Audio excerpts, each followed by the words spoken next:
April 30th, 1975, and the US is launching the largest helicopter evacuation in history, Operation Frequent Wind, with the goal of evacuating as many people as they can before North Vietnam ground troops advance.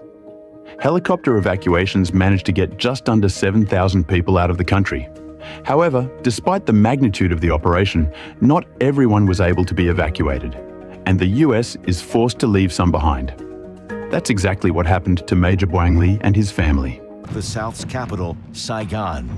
U.S. carriers were now involved in a last-minute evacuation of American civilians and South Vietnamese. On April 29th, Midway's crew spotted a small civilian aircraft approaching.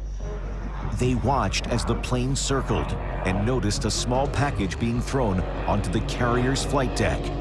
It was a pistol wrapped in a note and read, "Can you move the helicopters to the other side? I can land on the runway. I can fly for 1 hour more. Please rescue me.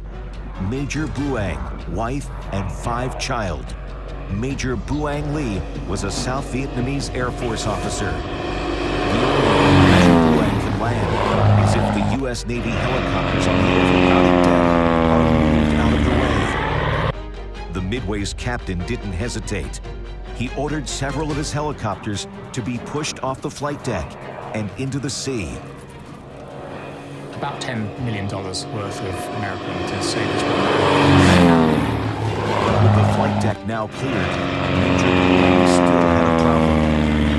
His light aircraft was not designed to land on a carrier. It had no tailhook to catch the arresting wire. Plus, there was a strong crosswind. The American onlookers held their breath and watched the Major make a perilous landing. The men of the Midway were so impressed by Major Buang's bravery, they started a fund to help him and his family start a new life in the United States. Perfect landing on the carrier without a tailhook. The soldier, Major Buang Ly, had never even seen an aircraft carrier before.